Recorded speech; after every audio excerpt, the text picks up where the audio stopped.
Olá, meu nome é Weber e nós vamos começar hoje um trabalho de leitura de livros. Eu vou apresentar uma determinada obra, pode ser de sociologia, filosofia, literatura, não importa. A ideia é resumir obras literárias ou obras teóricas de forma a despertar o interesse de leitura em quem assistia. Então vamos lá. O primeiro livro que a gente vai trabalhar se chama Realismo Capitalista e foi escrito por um filósofo, um sociólogo, um pensador inglês chamado Mark Fisher e publicado lá em 2008. Como é uma obra de reflexão, como é uma obra preocupada em compreender os tempos que nós vivemos, ela tem ao mesmo tempo um ponto de partida, um momento inaugural da reflexão, que é a crise mundial de 2008, a chamada crise da bolha financeira de 2008, mas ela se presta a uma reflexão maior, que é relativa aos efeitos do pensamento e da ação neoliberais no mundo globalizado. O subtítulo do livro já chama bastante atenção para aquilo que o autor se propõe, de uma forma bastante demolidora, bastante provocativa. O subtítulo é mais fácil imaginar o fim do mundo que o fim do capitalismo. O livro é relativamente sintético, né? Não é uma obra de grande fôlego, são cerca de 180 páginas, divididas em 7 capítulos e cada um deles trata um dos aspectos essenciais para a reflexão do autor. Na introdução, a gente fica sabendo quais são as referências mais imediatas da obra. Tanto o Marx, no Manifesto, aquela expressão tudo que é sólido desmancha no ar, e uma outra referência que um marxista americano chamado Marshall Berman faz num livro publicado lá na década de 1980, chamado exatamente Tudo que é sólido desmancha no ar. Essa referência em Marx, de tudo é construção e já é ruína, a gente percebe no projeto gráfico do livro. Da capa até o último capítulo, as separações dos capítulos são uma sequência de fotos que mostram um edifício em processo de implosão. A primeira foto, o início, né, a foto da capa, e a última foto, que separa o último capítulo, o que nós vemos é poeira, fumaça e entulho, né? O edifício completamente jogado ao chão. No primeiro capítulo, ele vai explicar para nós o que vem a ser o seu conceito de realismo capitalista e validando esse conceito que ele estabelece. Então ele vai se referenciar em Marx, em Badiou e em Debord, fundamentalmente, Sociedade do Espetáculo. E usa referências cinematográficas, como por exemplo Filhos da Esperança, que é um filme do início dos anos 2010, que foi dirigido por Alfonso Cuarón. A pergunta que ele faz e que orienta a reflexão do primeiro capítulo é interessante. Ele diz assim: quem causou a catástrofe por vir? Quem causou a catástrofe que ainda não aconteceu? A referência aí imediata é Walter Benjamin, não é? Naquele famoso texto sobre o conceito da história e a tese nona do conceito sobre a história, né? Quando ele descreve o Ângelus Novus a partir de uma pintura do Paul Klee. O futuro se apresenta como uma ventania que destroça e joga aos nossos pés ruínas que crescem até o céu. Então, realismo capitalista é um conceito que nasce a partir de uma confrontação com o conceito de realismo socialista. Mas ele não se limita a uma leitura irônica, ou ele não é uma leitura irônica do capitalismo por esse confronto com o conceito de realismo socialista. A preocupação é tentar entender que, como diz lá na página 13, o capitalismo é o que sobra quando as crenças colapsam ao nível da elaboração ritual e simbólica. E tudo que resta é o consumidor espectador, cambaleando trôpego entre ruínas e relíquias.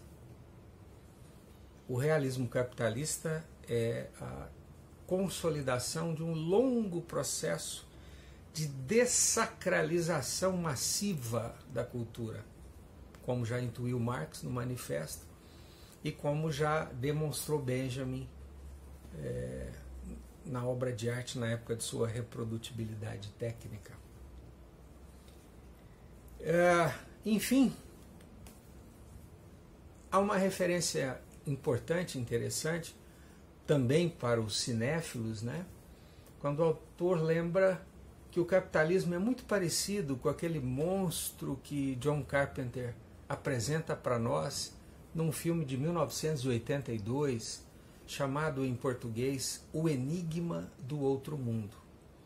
Uma criatura que tem a capacidade de se transformar, de imitar, de se tornar qualquer ser vivo. Mimetiza, imita e substitui. Isso é o capitalismo. Um monstro com uma capacidade de tomar forma de qualquer coisa, de imitar qualquer coisa, de substituir qualquer coisa. E aí, fechando o capítulo, o autor apresenta para nós um conceito, o conceito de pré-corporação. A pré-corporação é a formatação prévia dos nossos desejos, das nossas aspirações e das nossas esperanças pela cultura capitalista. Daí que o realismo socialista, então, significa, primeiro, no horizonte imediato não existe alternativa ao capitalismo. Segundo, pós-moderno, o conceito da pós-modernidade só pode ser entendido e construído em diálogo com o modernismo. É por isso que Fischer prefere o conceito de realidade capitalista e não de pós-modernidade. E, finalmente, o terceiro ponto.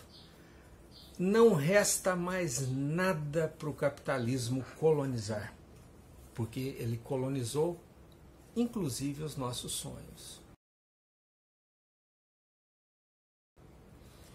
O segundo capítulo é apresentado como uma pergunta. E se você convocasse um protesto e todo mundo aparecesse? Aqui o autor vai desenvolver o conceito de interpassividade, a partir de Robert Fowler. O que é a interpassividade?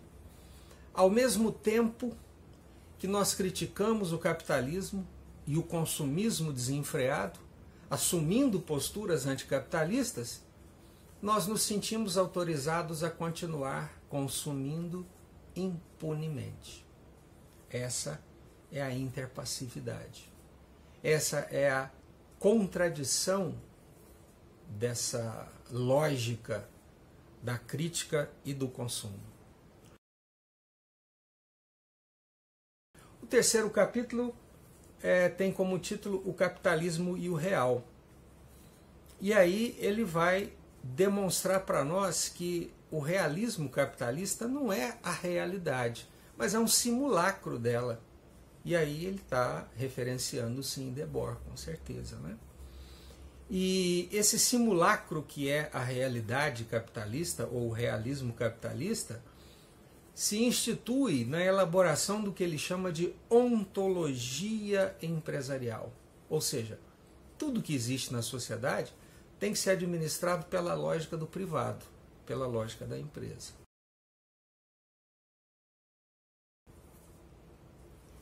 O quarto capítulo tem como título Impotência Reflexiva, Imobilização e Comunismo Liberal.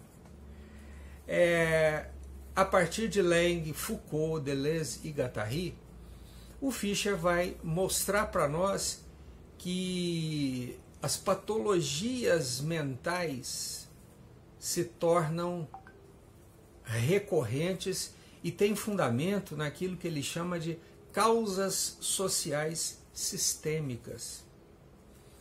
E ele demonstra isso com o exemplo da juventude inglesa, porque ele foi professor uma época, e ele tem essa referência imediata de como essa impotência reflexiva da juventude, na verdade, é uma projeção das causas sociais sistêmicas do adoecimento mental. E o que é pior, o processo de medicalização dos problemas mentais, o processo de projeção farmacológica, de solução farmacológica, se torna a projeção de uma incapacidade ou um desinteresse de se perceber as causas sociais sistêmicas dos processos de adoecimento mental.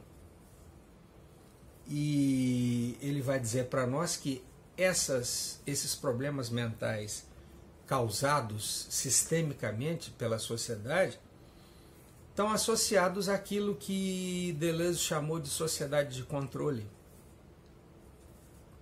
Ele diz que a figura central dessa sociedade de controle é o viciado endividado. Ou seja, um vício no consumo permanente que se projeta num looping de endividamento infinito. E aí, a referência é Foucault, quando ele vai lembrar para nós que o controle social acaba se tornando um processo internalizado. E por isso que ele cita que o transtorno do déficit de atenção e hiperatividade, detectado nos jovens, é uma doença da juventude do capitalismo tardio. E manda um recado para nós professores, né? Nessa dinâmica das relações com as instituições escolares. Os professores estão presos na armadilha de serem, ao mesmo tempo, facilitadores, animadores de palco e autoritários disciplinadores.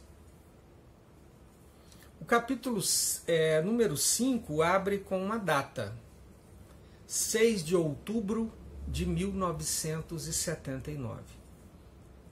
2 pontos, aspas, não se apegue a nada. O que é para Fischer, o que significa para Fischer o 6 de outubro de 1979? Seria para ele um ponto sem retorno da lógica do capitalismo liberal. É o ponto em que, na passagem do Fordismo para o pós-Fordismo, é claro que essa data não é exata para essa lógica, mas ela é exata para uma medida que o Banco Central dos Estados Unidos tomou. Aumentou naquele dia as taxas de juros em 20%, inaugurando aquilo que o Fischer chama de economia centrada na oferta. Ou seja, é um processo de flexibilização que atravessa tanto as relações de trabalho quanto as relações econômicas e financeiras. A flexibilização das relações de trabalho, a gente sabe o que significam e o que tornaram, né? A morte dos direitos trabalhistas e o salve-se quem puder da economia uberizada, precarizada. Né?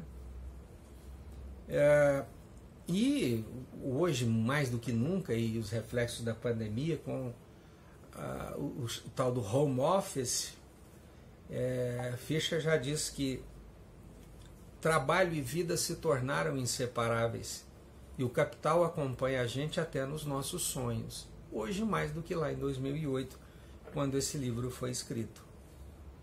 Então ele aponta, ele enxerga, ele vê mais uma contradição aqui. E essa contradição está associada à lógica do trabalhador que pediu a redução dos controles externos sobre ele, a desintegração da lógica do controle externo e, ao mesmo tempo, a incapacidade de perceber que esse processo, associado à chamada revolução tecnológica, arrancou o chão debaixo dos pés do trabalhador. O fim da estabilidade também é o fim da empregabilidade, ou é o fim da estabilidade. Essa é uma contradição e o Fischer não está preocupado aqui em apresentar solução para isso. É mais um esforço de espanto, né? E demonstrar esse espanto para quem lê o livro dele, né?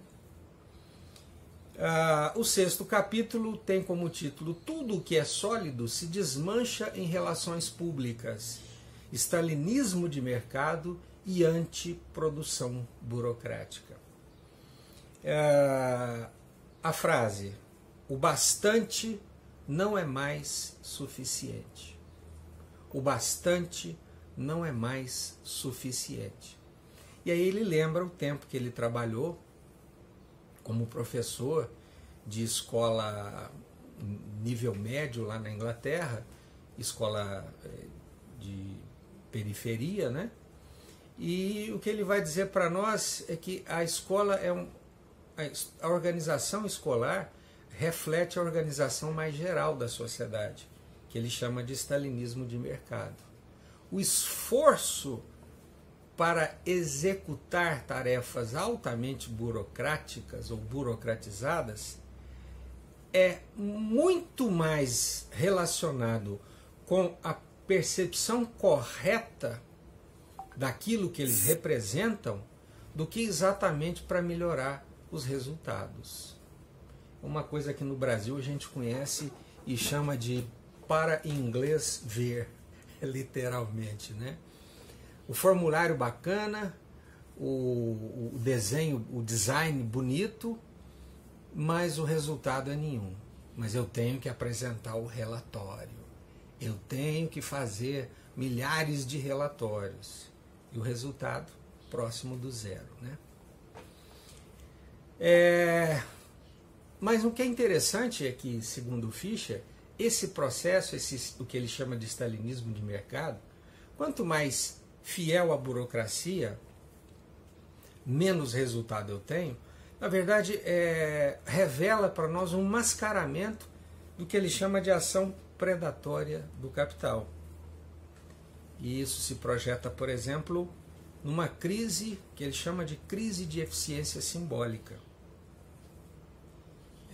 E essa crise de eficiência simbólica se demonstra, por exemplo, na necessidade cada vez maior dos meios de comunicação apresentarem para os consumidores os bastidores, né? O por trás das câmeras, até que você chega numa situação extrema dos bastidores e o por trás das câmeras, e se produz em nível mundial o Big Brother, que é uma mistura de documentário, cenas da vida real e cenas de bastidores, numa expressão do cinema que a gente chama de quebrar a quarta parede, ou seja, sair do âmbito da narrativa do cinema, da TV ou do programa do YouTube e projetar a participação dos espectadores. Aí eu me lembro de um seriado recente, WandaVision, que a partir de 2 personagens do universo cinematográfico da Marvel, né, a feiticeira Wanda e o Visão, constroem uma narrativa que passeia pelas diversas décadas de produção dos seriados americanos, imitando o figurino, os maneirismos de câmera, as risadas artificiais do público que teoricamente estava assistindo, para mostrar o avesso de uma construção, de uma família ideal, que no fim das contas era uma projeção de feitiçaria.